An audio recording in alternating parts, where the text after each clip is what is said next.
Bonjour, mon nom est Guylaine Chaillé et je suis enseignante au Collège Héritage de Châteauguay.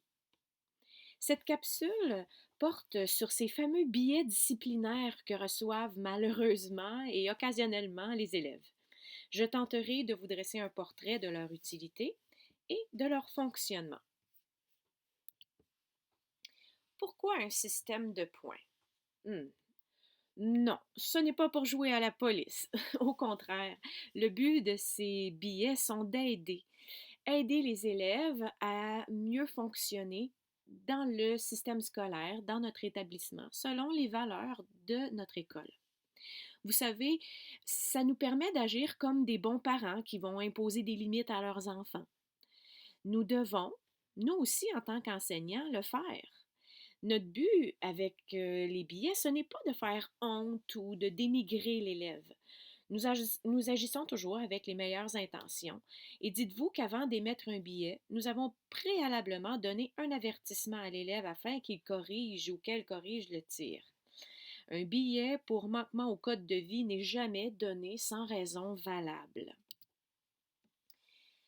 Sachez d'abord que les valeurs du collège sont celles-ci: santé et bien-être, respect et bienveillance, détermination et autonomie et créativité. C'est sous ces valeurs que l'équipe d'enseignants travaille et bâtisse leur pédagogie. Euh, dans le code de vie du Collège Héritage, il y a une phrase qui résume très bien notre philosophie. J'en fais la lecture. Les règles essentielles du code de vie ont été établies pour s'assurer que le collège offre un milieu d'apprentissage stimulant, exempt de violence ou d'intimidation et adapté aux besoins particuliers des élèves. Un milieu où les règles favorisent une équité entre tous, ainsi que le respect de soi, d'autrui et de son environnement.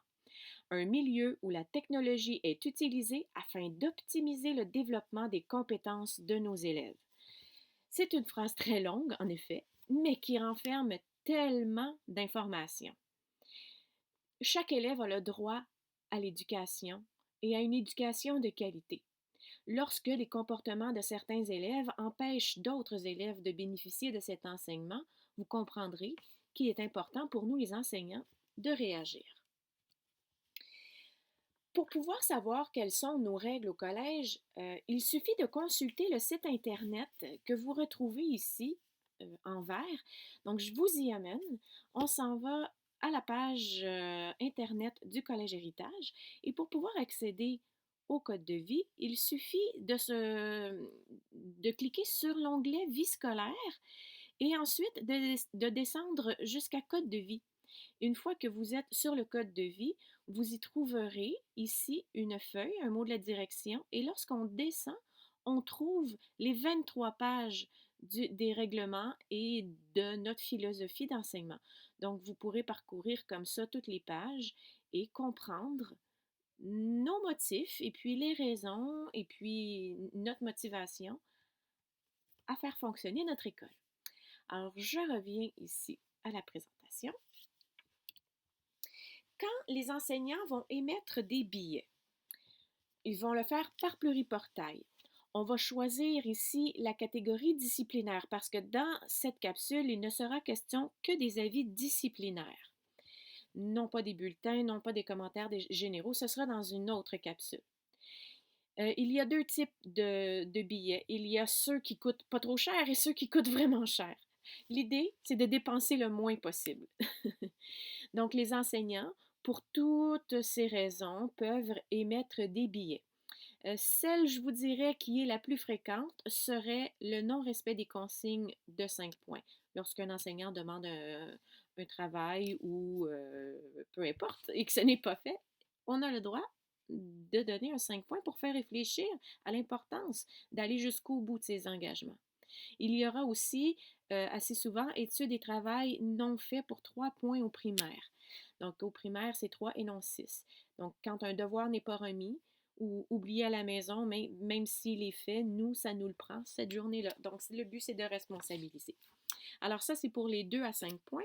Il y a aussi les billets qui sont considérés comme étant des enjeux plus importants, donc plus lourds en points. je vous laisse explorer, vous comprendrez.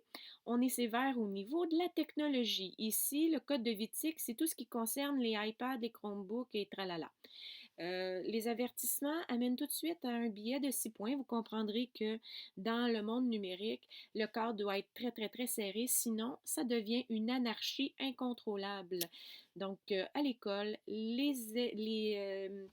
la technologie sert à l'éducation. Tout le divertissement en classe est interdit. Alors, quand le professeur a émis le billet, vous devez faire une signature virtuelle en cochant là où c'est écrit signature du parent. Nous sommes avertis que vous avez vu le billet et s'il n'y a pas de message, on considère comme l'événement classé et terminé. Voilà. Pour compiler les points, l'élève a le droit jusqu'à 6 points cumulatifs dans un cycle de 15 jours. S'il atteint le 6 points, l'élève est donc tenu à une retenue sur l'heure du dîner après avoir mangé. Si au cours du cycle de 15 jours, il y a beaucoup plus que 6 points d'accumulés, il serait possible de voir son enfant être convoqué lors d'une journée pédagogique ou lors d'un samedi matin. Mais vous seriez avisé d'avance si cela était le cas. Il y a aussi les billets sans billets. Quand, par exemple, il y a l'intervention de la TES ou de la direction qui est en cause, il y aura des conséquences logiques qui seront attribuées aux élèves qui auront commis des erreurs plutôt graves, je dirais. Et ces situations-là sont gérées cas par cas. On on peut pas généraliser toutes ces interventions-là puisqu'ils sont faits d'un suivi personnel.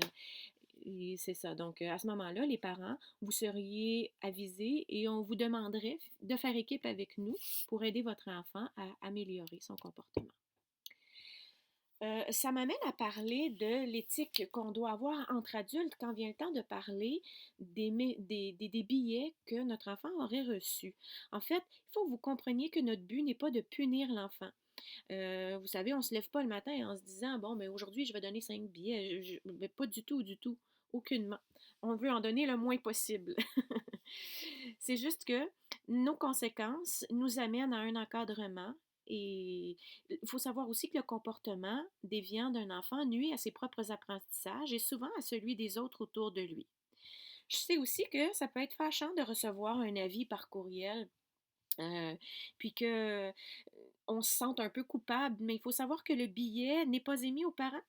Vous n'avez pas à vous sentir coupable ni responsable du comportement de votre enfant. Il doit ou elle doit faire ses propres apprentissages et c'est souvent par des erreurs que ça se produit. Assumer sa part de responsabilité pour lui ou elle, ben, ça fait partie de ses apprentissages sociaux. Et ça, ben, ça se vit à l'école. Vous savez, on le dit, hein, ce qui ne nous tue pas nous rend plus forts. Cependant, il peut arriver que vous ayez des questionnements en rapport avec l'avis que votre enfant a reçu. Vous ne comprenez pas trop, vous voulez des détails. À ce moment, contactez l'émetteur du billet via le portail par écrit. Il sera possible alors, de façon courtoise, d'échanger sur le sujet. Alors, merci de nous aider à aider vos enfants. Si votre discours sur l'école est positif, votre enfant reconnaîtra en nous la crédibilité. Il acceptera mieux le cadre que nous lui offrons de cette façon-là. Merci, à la prochaine!